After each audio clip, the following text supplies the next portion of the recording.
We're focusing on our single story. We have created this platform just so you guys could share your single stories as well, because we want to hear y'all single stories. We do. And we know that single stories are hard. People all the time believe what they have been told without hearing the full story. I mean, someone could tell one side of a story, just one single story, without giving your perspective or without giving your side, and it feels like that's become part of your identity. And it hurts. It really does. It could cause trauma, depression, low self-esteem. It could also make you feel that your voice is silenced. And with what you said about changing an identity, I just find it super ironic how DPS was trying to make us out to seem malicious or selfish. Whole time, they were using DPS dollars when they could have been addressing the education gap. They were using money to harass former DPS students. And I feel like that just shows a lot about their character.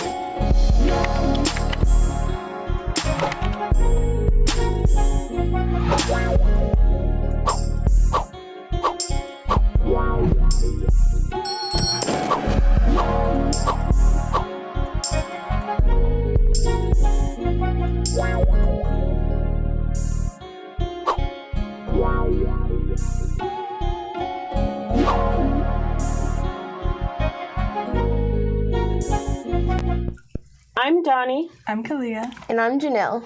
And we are No Justice, No Peace, and an Unrestricted Revolution. You know, in this news series, I already talked about this last time, how we have a lot more space to talk about the things that we want. And I feel like a lot of things that we do want to talk about are so important in the world that we live in today. You know, obviously racism, white supremacy, all these topics that we've wanted to dig into so much in the past. You know, how serious fascism is getting in our country today and how it's so alarming. And I feel like these issues are more important to talk about now than ever. And I feel like as Black people, one of our issues that definitely needs to be confronted is the fact that we ignore and even perpetuate the struggles of other minority communities, such as the disabled community. Right. Black people are so used to seeing ourselves as the victim that when we see other victims of white supremacy, we don't really come together to support each other. But instead, we actually embrace these harmful ideologies and systems that impact everyone. And at the end of the day, oppressed people do make up the global majority, and we're all seen in the same negative light for the most part. But by us disregarding each other and by fighting each other, we distract ourselves from the things that is really important. And that's why in today's episode, we're going to be talking about the single stories of disabled people. You know, we're going to be talking about how in the past the Black community has joined forces with the disabled community to fight our oppression, and why we need to continue that effort, as well as the intersectionality of Black disabled people. But before we get into that, let's get into our trigger alert. If you are not 110% in support of Black Lives Matter, please dismiss yourself. If you are in any sort of agreement with the systemic oppressions this country has inflicted on minorities, please dismiss yourself. And if you are not willing to give every bit of the power that the people so undeniably deserve, then please dismiss yourself. Because in a few moments, you're about to witness vast judgment, and if you do not dismiss yourself, then the thoughts, facts, and feelings we're about to share will most definitely dismiss you. Period. I love that. I mean, definitely snapped. Right.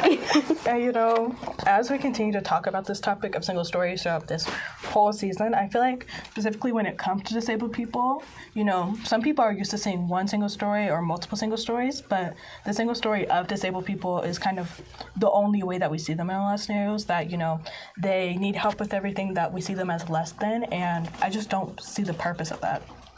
Yeah, and that's why this season, The Dangers of a Single Story, we talk about how people are more than just their single stories.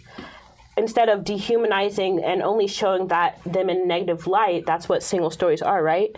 So that's why our podcast, our season, The Dangers of a Single Story, is giving them an opportunity to share further. And like KALIAH was saying, one of the popular narratives of people with physical disabilities is like they always need help, or that they're not able to do anything for themselves. Like she said, being subhuman, subpar, and they're being treated as so. And I just feel like, on the other hand, people with disabilities people with disabilities that affect the way that they look or affect the way that they talk are treated like children, or they're infantilized.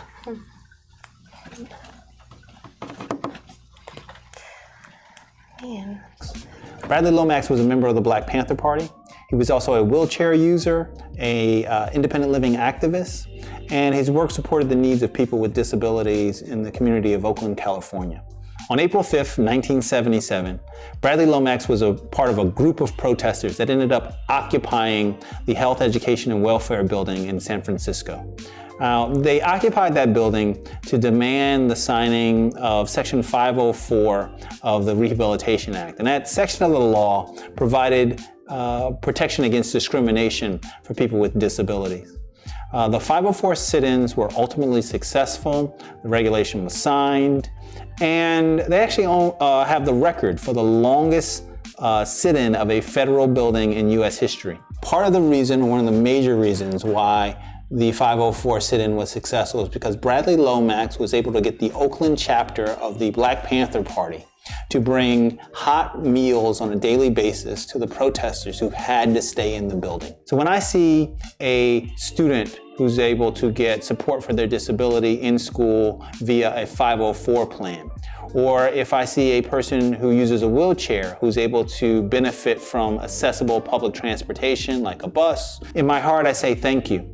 Thank you to everyone who took part in and supported the 504 sit-ins. Thank you to the Black Panther Party. And thank you for Brother Bradley Lomax. His work really inspires me, and I hope he inspires you.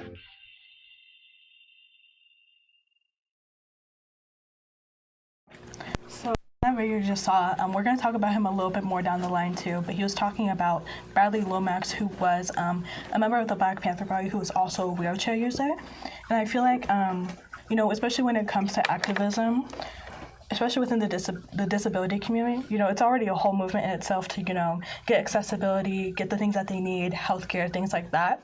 And I feel like the way that, the single stories of disabled people, how it affects them, where it's like, oh, you're not smart enough to be able to talk about that, or like, a lot of things where they don't believe that disabled people have the intellect or the space to be able to advocate for themselves. It's kind of like with us, how a lot of people were saying we're too young to be talking these issues when we started the podcast, or like we don't know anything about the real world. It's like people like Bradley Lomax are an example that disabled people have that intellect, and that they shouldn't be treated like children, and that they can make a really big difference when it comes to society. Like how he was saying 504. I can think of like maybe 5 kids off the top of my head who have 504 plans. A mouthful. And like those things wouldn't exist without people like Bradley Lomax and members of the disabled community who fought for their rights and realized we don't deserve to be treated like children. We can make an impact. Exactly, and that's why I feel that it's really important to allow disabled people to actually tell their single stories, because otherwise it's only dispel their single stories. Dispel their single stories, because otherwise it's only that's the representation that they have, the single story that's being told, and it could be belittling and harmful. Exactly, especially when it comes to, because I remember in the past on the podcast we actually had a conversation with Savannah, where if you don't know, in our past we had an episode with our friend Savannah. She's disabled. She is deaf, and she was talking a lot about how in the classroom she needs help from her teachers to advocate for her, but also that to be given that space to be independent in certain areas. And I feel like that's important, because a single story of a disabled person could be they always need help, or that just so many different things that below them. But I feel like it's important to give them the space to say what they want and say what they need, and then just respond and give them what they need. And honestly, what can seem like such a small action can make a world of a difference to a person with disability. And that's just so much more of a reason as to why we need to do that. So with that being said, growing up, what were some of the narratives of people with disabilities that you guys have heard, and how did that affect the way that you guys viewed them?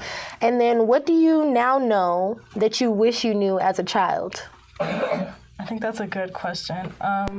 To be honest, I feel like it's a big thing that a lot of people hear where, you know, if you have a kid in your classroom who acts differently or might be in a wheelchair, a lot of kids will go straight to bullying, you know, like just treating them bad because of their differences. So I feel like it's a big thing where, like, as children, we have that mindset to pick on people who are different from us no matter the reason that they're different. So I feel like it goes straight to, like, picking on them. And then, like, even almost the kind of the polar opposite of that, but what we kind of mentioned earlier about, like, infantilizing. I hate that word. I really don't know if I'm saying it right. But, like, I want to say infantizing, but I just feel, never mind, let me stop. But infantilizing children or others, like their peers, or even people that are put in positions that, like, are supposed to be caring for them and, you know, making them feel like they fit in and making them feel like, you know, they're equal to all their peers. They just make them, you know, feel so much more different in trying to, you know, overcompensate for their differences or their disabilities. So that is one thing. I think it also goes back to, like, the point you were giving, how as someone who is disabled or is different than others are acting a certain way in class, it seems the other students don't really know what to do, and they tend to make fun of that student. I know my stepmother is actually a teacher, and she has some disabled students in her classroom, and the other students tend to pick on them. And I feel like it comes at a very young age because we don't really know how to accept someone who is different than us. So there needs to be something in order to move forward. Exactly. You know? And I definitely agree with what both you guys are saying, especially what you said, Janelle, about, you know, the whole infantilizing and treating them like children angle. Because I feel like when we're not taught how to treat disabled people, you know, not only to treat them as equals, like they're literally just like you. They were just maybe born differently, they look differently, they talk differently. They're still human beings. Facts. And I feel like, you know, when we don't teach children at a young age, they're just like you, they just look different. You know, we're setting them up for failure because, you know, we all know kids are immature. Some adults are immature too. But we all know in the classroom, like, it's easy if you don't educate kids for them to, like, go to the end making fun of people. So I feel like in a way we're doing kids a misservice because, you know, if you teach them just to accept people at a young age, it makes things like ableism so less frequent in the future as they become adults. That's facts. And in the past, we've talked about how important it is to dispel each other's single stories and really take the time to learn the full truth about people in their entirety. And I feel like as people, it's really important to acknowledge how much more similar we are than the differences that we have. And there are disabled people of all races. And it's really sad to see this internalized racism in our own culture and how quick a lot of us are to belittle and bring down disabled people instead of seeing them face to face or eye to eye. Exactly. And I feel like that's also a big problem, like how we talked about earlier, how, you know, as Black people, we're so used to, you know, kind of being blindsided by the oppression we face that we ignore how we perpetuate other people's things, like you said. And I feel like, you know, culture, it's so important that not only do we fight for ourselves, but we fight for others too, because we're so used to this in history where Black people, as we're going on our own journeys, we're fighting for, you know, Black women fighting for themselves, fighting for women, fighting for LGBTQ, fighting for the disabled community. It's so important that as we continue that, we just don't get so caught up in seeing the differences between each other and, like you said, punching down and treating people differently because we're treated differently. Right. And, you know, for example, I know we talked about it earlier with that video clip of Brad Lomax. I feel like a really, really big part of his story, too, is how, you know, he already had so many things going against him, being Black, being disabled. It was back in, like, the 90s, so, you know, there was a bunch of stuff going on. And I feel like him as a person is such a good example of why we as a community need to get rid of our own internalized ableism. Because people like him, he had such a big impact. Like how I was saying, the 504 plans. You know, if he wasn't given the ability to hold space and work with people, then none of that would have happened. And I feel like we're stalling so much more of that growth today because we're not addressing our ableism in the Black community. There could be so much more people like him, but, you know, we ignore Black disabled kids today and we don't give them the power that they deserve. And to be honest, before seeing that video, I didn't know about Brad Lomax or how the Black Panther Party played a role in the sit-ins. And it just goes to show that like how collaboration of oppressed minority groups really makes a difference and how support like that really does need to continue. And there are so many parts of Black history that involve disabled people that are really just skipped over, like you just said. Documentary film work, and You are such a cutie. How do you get so cute? Huh? His smile vanishes. Can you say I just answer? say you're kind of talking to him like it's a 5-year-old, but he's a 20-year-old college student. Okay. I just. How old are you now? So just you can talk to him like you would any other 20-year-old How old are college student. Are you 20? He gazes up to her, then sighs, eyes wandering. You don't know me. My name's Joe. And I've been talking with your dad. Yeah. So Samuel shuts down a little bit when he feels like he's being I'm talked down sure. to, and I feel like you're just talking down to him I a don't little mean bit. to. Yeah, he's a 20-year-old college student, and I don't. Where think do you go to? You in school now, hey? No. All right, we're gonna line up to go get first on the plane. Hey, have a good have a great flight. trip. All right, thanks, you too. Look, watch yourself. I don't want to run anybody over. Samuel's face, furious and stony, locked in a grimace. Yeah. What are you feeling?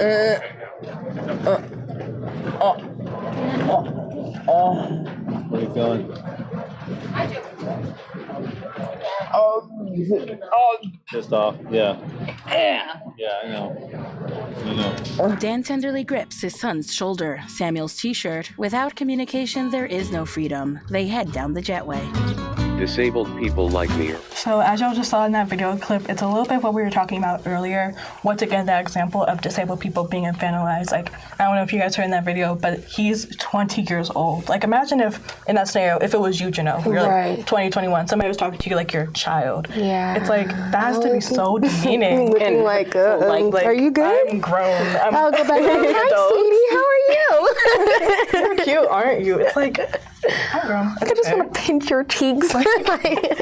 It's just so, like, I feel like especially if you were in that position, like, he was saying in that video, it's so frustrating, but also I feel like it, once again, is so demeaning where it's like, in that video, he was filming a documentary, and, like, it's just so, people kind of skip over that too, where like if you're in a well-meaning place, it can seem like, oh, I'm just trying to make you feel good, like I can tell you're different and I just want to be nice to you. It's like that overcompensation. Exactly. Like you don't realize you're doing the exact opposite of what you're trying to do. Instead, they should be treating them like everyone else. Person. Yeah, or, like a normal person, like everyone else. Or just leave them alone, because I'm pretty sure like to be left alone.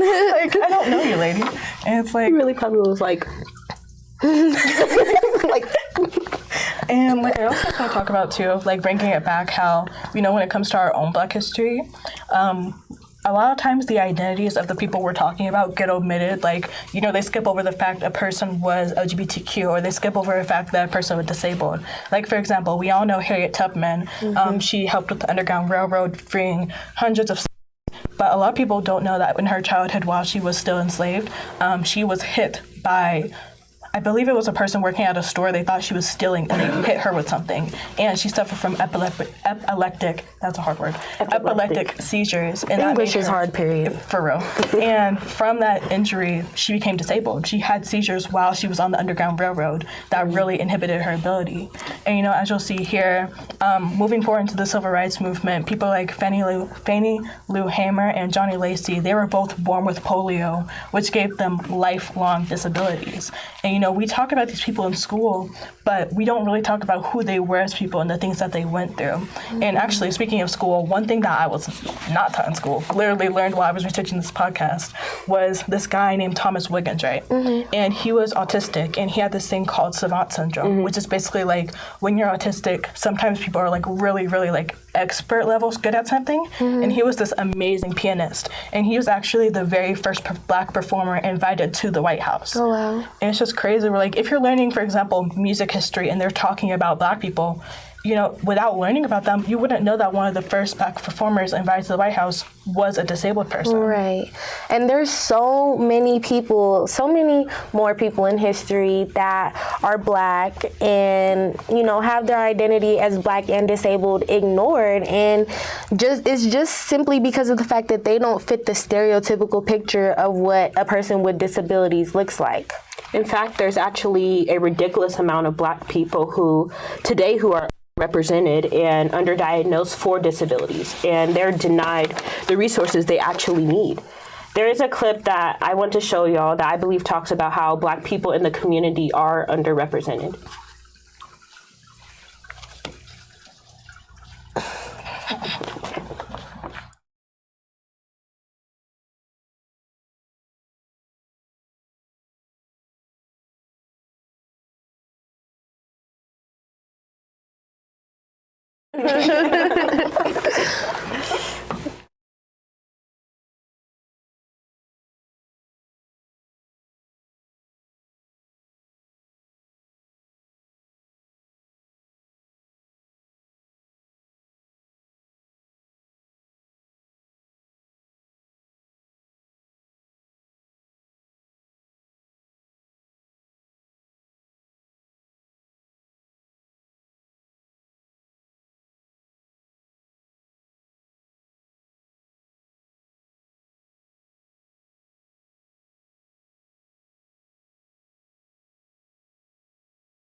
I'm so confused. So while we're waiting for that video, y'all know, but while we're waiting for that video, we actually read an article from The Atlantic. I don't know if you want to talk about it because it seemed like something you were really passionate about.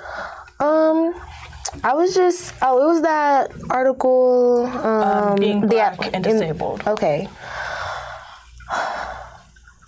It was like, I remember there were a lot of Black activists in that article, and it was talking about how, there's already so many layers to oppression as a Black person in America, and how being physically disabled and mentally disabled just makes it so much worse, Oh, okay. I think I remember reading a quote that was saying of this one person with disabilities. They were in a wheelchair, and they kept going up to the bus stop, and the bus stop would continually pass them up. And it was talking about if you're a person with disabilities who's in a wheelchair and you need to get on the bus and the bus continually passes you every single day, you need to scream out. And that just really struck my attention, just because from my experience as a person in a classroom who wasn't always getting exactly what they needed, I did have different ways of showing up or, not showing up. And then that could also be different ways of screaming out to my teachers, that I needed that extra support. So, I just wanted to ask you guys, what do you feel are different ways that, disabled students scream out, but without necessarily using their voices? I think that's deep. Because I feel like, especially it comes down to the person. I'm excited. Yeah, I know. I feel like it comes down to the person too, because there's obviously, whether you're disabled or not, there are people who are outspoken, kind of soft-spoken. And I feel like a lot of disabled people, especially if you have a disability that affects how you speak, it can physically be hard to say what you need. And I feel like that's ways some students, even if they're not disabled, they act out in class when their needs aren't being met, where it's I'm not getting hard enough work, so I'm going to distract the people around me, or I'm not getting the attention I need, so I'm going to kind of get lost. And I feel like when it comes to disabled students, that can manifest that way too, where it's I can't say what I need, or I can't physically scream out, so I'm going to do things movement-wise are going to get your attention. I think I know what you're talking about. I know you used the example earlier with Savannah when we had our last episode, and you talked about how Savannah can't hear really in one ear. And I know I have a class with her. I was taking choir class with her, and the other students in the class, we all didn't know that she had a disability. Only the teacher knew, and she had a hearing aid, but no one really knew what was going on.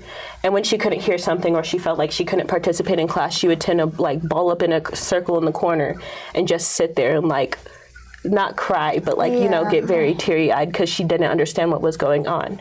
And because she was very like soft-spoken, like you said, she wasn't able to tell other students in the class, so she was just kind of by herself. And that's why I think it's like really hard. It's really hard. It has to be, because I feel like, you know, even if you're, I feel like in my case too, where, oh God, I don't know if I'm going to talk about that. I don't know if I'm going to talk about that. But, you know, there were a lot of scenarios when I was younger where I was like so timid. Like I didn't want to speak out, you know, for reasons. And it was just like, I wouldn't necessarily act out, but I would just shut down. Like how you were saying with Savannah, how like she would kind of just curl up and like, I would disassociate all the time, where I feel like, you know, I don't think my teacher's seeing me. I don't think I'm getting hard enough work, so I'm just going to shut down and just do what I need to do, even though I knew I wasn't in a good place. And I feel like that's just like, I don't know, that's just a really hard thing to go through, especially if you're disabled, where it's like you're already being passed up for so many things. You feel like you can feel like you're so limited based on your environment. It has to be like a really emotionally taxing thing to not being able to get the help that you actually need. Definitely agree. And I mean, in the United States, 1 in 4 in the Black community have some type of disability, whether that's visible or invisible. Historically speaking, organizations and institutions have shown us that they want to identify with one thing and build power around that, build influence and access. And I get it, right? So this idea that you have disability rights, you have women's rights, you have LGBTQ rights, and those kind of different pockets are really building a strong narrative. But the thing that I find to be harmful is when we're not building in coalition, because the reality is that you have people like myself who are Black, disabled, and women, and so many other things. And when you live at the intersections of all 3 of those, then you can't split your political and social dynamics between these different groups. It doesn't produce real results of freedom, and it doesn't produce real results of access to employment and other opportunities that you're looking for. I'll give one example on this. So the Black Lives Matter movement, when it was created in conjunction mostly with a lot of young folks. What was unique about this particular movement was the intersectional philosophy that was built upon. The folks getting up and saying, we are not just fighting for one narrative, but we are specifically fighting for folks who are on the margins. We are fighting for Black folks who are also LGBTQ, who are women, who are femme, who are trans, who are disabled. They named it. They saw like their people across the country and said, I'm fighting for all of you, not just some of you, not just the ones that have traditionally gained power and access. And that gives me a lot of hope, because no one wants to be left behind.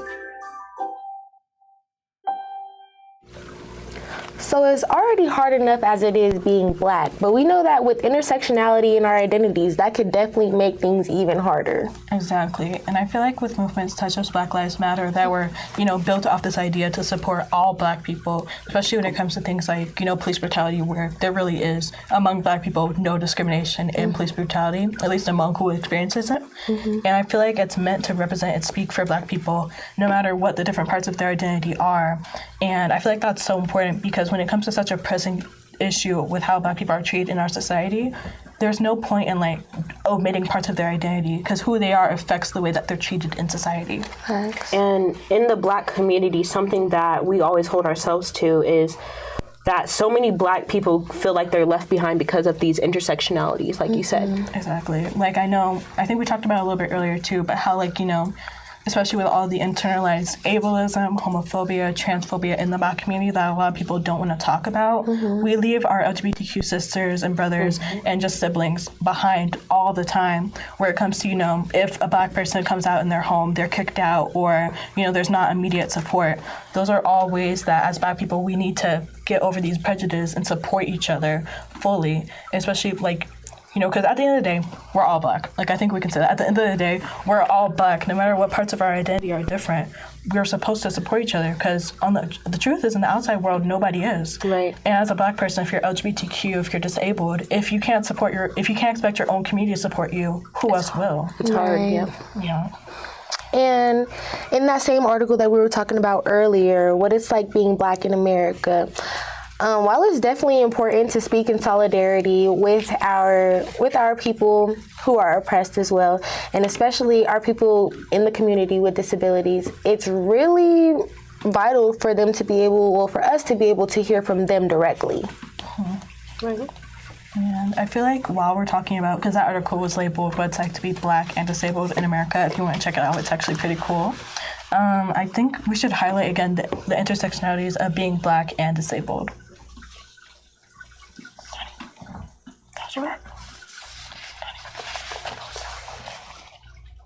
You know, especially when we're on the topic of that article, we want you guys to see some clips and some quotes that we thought were really, really important, because, you know, we can talk about disabilities all day, but I think it's important to hear from the people who face this every day. So we're going to give you guys some time to read this.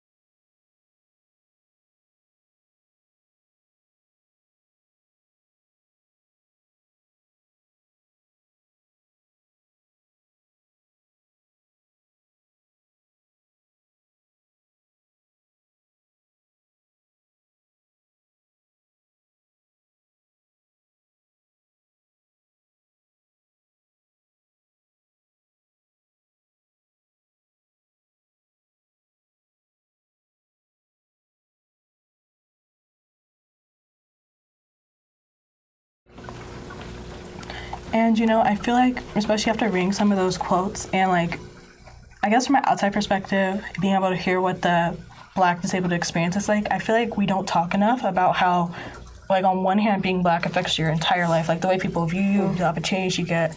Being disabled also affects your entire life. So it's like a struggle on top of a struggle, especially when it comes to, you know, your living conditions and your day-to-day life.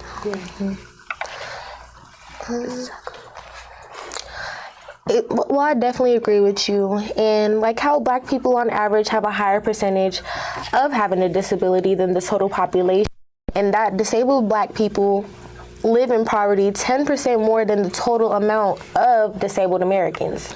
And honestly, I feel like these statistics just show how often Black disabled people are failed by the system. Because, you know, we talk about all the time how Black children are being failed by the education system, how there's so many things that we're not given access to. But we need to talk about how, you know, when it comes to both of those intersectionalities, where you already have so much of an opportunity to be failed as a Black student, but then as a student with a disability, it's like, it kind of seems like the cards are stacked against you. And I feel like it shouldn't be this way. And it's really frustrating once you really get into it, because, you know, it shouldn't have to be like hurdles and leaps and struggles in order to help people who are differences. You know, things that they're born with, things that they develop. Where's she going with that? It's like, we shouldn't, like, number one, accommodations, especially when it comes to things like, you know, for example, if you're a wheelchair user using a ramp, those things should already exist. And that's why, like, you know, once you really get into it, it's frustrating, because, like, you know, as Black people, when we hear about our struggle, it's hard to, like, constantly be arguing for why you should be allowed to exist and why people should accept you. And, like, I feel like, especially when you're Black and disabled, it can be so much harder to be like, I deserve the chance to get a job, I deserve the chance to not be homeless, not live in poverty. And I just feel like we have to create a world where Black disabled people aren't just expected to suck it up and suffer. And we have to build this future where it's not just, you know, if you're lucky, you'll get what you need. It should be a system where if you're Black and disabled, we will help you. And it's not up to you to, if you fail, it's up to you if you succeed. And I know we talked about this before on the podcast too, even when there are protocols and these rules in place, like the 504 plan that KALIAH was talking about earlier, to help disabled students, they still, unfortunately, they fall through the cracks. Exactly. You know, we actually had a graphic of how 50% of all police brutality victims, regardless of race, had a disability. And, like, I know, like, as a statistic, it's like you just hear that, but, like, if you really think about it, 1 out of every 2 people who face police brutality have some type of disability. Like, I don't even know how to, like, that's just so baffling to me. Like, it makes me so angry, where it's like the world that we live in was so built against Black disabled people. Right. That shouldn't be the truth. That shouldn't be a fact. And especially because isn't only the statistic was 26% of the entire population in America is disabled? Exactly. It's like, so how is 1 out of 2? Like, okay. Like, how is the system built this way? And like, we know why it's built this way, because it all comes back to white supremacy and ableism and all that fun stuff. But it's like, that shouldn't be the truth. That shouldn't be our reality. Like, I'm gonna get hot about it, but it's like, you know, especially when we talk about why that is the case, it's like, you know, there are people who have mental disabilities, like, who, you know, don't physically look disabled, but it affects the way they act. Like, you know, I don't want to get emotional, but it brings me back to how we were talking about with Elijah McClain, where, you know, he had autism, and, you know, even though he wasn't physically disabled, a lot of people still don't know that fact, that he have autism, that he was technically disabled.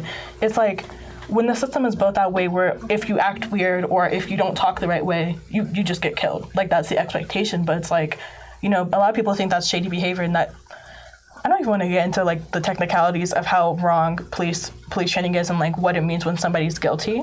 But I feel like that works so against disabled people, where it's like, on one hand, if you act a certain way because of your disability, that puts you in danger. But like, imagine if you're physically disabled, where you can't control your movements, you can't control if you talk. It's like, a lot of police officers are not trained, I would say all of them are not trained in how to interact with disabled people. Right. And they're barely taught in how to de-escalate situations. So like, let's say it's just an average traffic stop, but it's with an officer and it's somebody who happens to be Black and disabled. They can't speak for themselves. Like, in that situation where they can't communicate, you can't speak for yourself, you can't say what's wrong, and, you know, they already have these assumptions that you're going to do something dangerous. You can't physically control your movements or what you're going to say. It's basically a death sentence. Yeah. Right, and since there's like so many flaws in the system, there we go. Since there are so many flaws in the system, that really brings me back to the point that this is the reason why there are so many cracks, is because what are we doing in order to fix this problem? What are we doing in order to help disabled people? Exactly. And like, I don't know, it's just, it puts them in such a dangerous position. I feel like, especially, once again, talking about this intersectionality, is how, you know, on top of being Black and disabled, there's so many things going against you. It shouldn't be life or death if you were born a certain way or not. And that's the truth, where it's like, you know, there's obviously going to be a difference in the police interaction of a white person who's not disabled and a Black person who is disabled. There's so many things going against you, and we've said it time and time before, but it's not fair. So what about switching gears a little bit to talking about not so much of physical disabilities, but some of the disabilities that people have that others can't see, and how that shows up and affects people's lives? Like, speaking of, like, you know, how that can give you a bad opportunity. And I feel like, especially talking about invisible disabilities too, that's such an important thing. And we actually have a clip to show you guys talking a little bit about invisible disabilities. Living with a disability can mean facing barriers in daily life. These can be physical, like buildings not having accessible toilets, or caused by negative attitudes towards disability. And incredibly, 80% of disabilities are hidden and may not be immediately obvious. There are literally hundreds of hidden disabilities, from anxiety disorders through to visual impairments, and the Hidden Disability Sunflower is here to illustrate them all. The Hidden Disability Sunflower, making the invisible visible. So after seeing some examples of invisible disabilities in that video, that really, I want to ask you guys the question. I'm wondering, what would mental illnesses such as depression and anxiety be considered an invisible disability? I would definitely say, 100% yes, because if you just look at the word a disability, it's taking away your ability to do something. And a condition such as anxiety or depression, that can definitely take away your ability to do a lot in life, your ability to just have motivation to get up every day, your ability on how you socialize with others, your ability on how you view yourself, how you operate in the world. So I definitely would say yes. I totally agree. And I feel like, too, something we haven't talked about as much is how, you know, just like a lot of things exist on a spectrum, you know, especially depending on what your disability is. Like how you said with depression and anxiety. I know, for example, I have both high-functioning anxiety and high-functioning depression. So like if I was on like a spectrum, I would be more towards like the other side where, you know, I could still get up in the morning, I can still brush my teeth, do hygiene and stuff. My anxiety, it doesn't physically stop me from doing a lot of things, but that doesn't mean that those thoughts and emotions still aren't going on in the back of my head. Right. And I feel like it also goes back to physical disabilities, how there are some physically disabled people where like they can still walk, especially I think the video showed it too, where it's like chronic conditions where it's like you're in constant pain. And like you may not need a wheelchair, you may not need a cane, but you still have a disability because you still are going through that pain and it affects every asset of your life. Right. So I feel like, you know, especially when it comes to physical and invisible disabilities, they all exist on a spectrum, and regardless of how much it affects you, it's still a disability. Yes. Right. What do you think, Dahni? Yeah. I think even like with Janelle's point earlier, how depression and anxiety can really be a disability because it affects the way you do things. I think really, I don't want to say everyone's a victim of, not everyone's a victim of a disability, but there are a lot of people who have depression. And so when it's not really like seen and people don't really take into consideration that they have depression, they're just kind of it to the side. And that's also like going back to what we were talking about earlier, single stories. Exactly. And I feel like also what I was saying earlier about how it can affect the way that you navigate your relationships with other people. And with you, like for example, if you're experiencing depression and you tend to push people away, or you are experiencing depression and you actually need that support of your friends and family, but the way that you socialize, being an anxious person, could tend to push them away, it definitely can lower the quality of your life. And like I said, how you think about yourself, what you think about life. So I definitely think that that's something that a lot of people do need to focus more on, and, you know, we need to push more awareness on. I feel like going off that too, because I want to speak on it before I forget, I also feel like the way people view like mental illness in general really kind of disassociates it from disability, because I feel like at a certain point, like especially when it comes to depression, where, you know, people want to say that they understand people who are depressed and they like don't judge them, but then when it comes to a person, for example, who, you know, hasn't taken a shower in a month because they don't have the motivation to get out of bed, or a person who has a dirty, messy room because they, once again, don't have the motivation to get out of bed, don't have the motivation to eat, at a certain point it becomes judgment, where it's like some people, a lot of people, I would say, misunderstand mental illness to the point where they judge it rather than analyze it, where it's like, okay, I know you're depressed, but also is there an underlying issue as to why, like, not only mentally but physically you can't do certain things? 'Cause that's where the conversation of disability comes in, where it's not only a mental struggle, but it's like, at one point, does mental illness physically affect you, and when does that become a disability? I feel like that's something that a lot of people need to take into consideration. Definitely agree. Like, it's just so, what's it called? Multifaceted, where like it's not something we can just solve in one conversation, but I think it's something that people should talk about more. And I feel like, you know, we've just had a great conversation, and I just want to bring it back full circle with, you know, all this new information, all these new perspectives. And I just want to ask y'all, what do you think can be done to dispel the single stories of disabled people? First, I think, just like you said, we need to start normalizing the conversation of what a disability is. Instead of thinking like a disability is something that can physically be done, we need to understand that there are other disabilities such as depression and anxiety. I think another way to dispel the single stories of people with disabilities is giving students at a young age the opportunity to read about and educate themselves on people who are disabled, you know, and get rid of that stigma that a disability is something that shouldn't be talked about. Exactly. Right? And speaking of like teaching children, I know a few years ago we actually came out with a book collection on Sora. That's like a website where you can see books. It's really cool. We came out with our No Justice, No Peace collection on there. And on top of that, I feel like this would be a really good opportunity to talk about some more children's book that center specifically Black and Brown characters with disabilities. Right, and the first book we have up here is Hello, Goodbye Dog by Patrice Barton and Maria. And then we have Why I Am Me by Paige Britt. We have My Brother Charlie by Holly Robinson Pete and Ryan Elizabeth Pete. What else? We also have some more books like My Three Best Friends and Me by Vanessa Bentley Newton and Kari Best.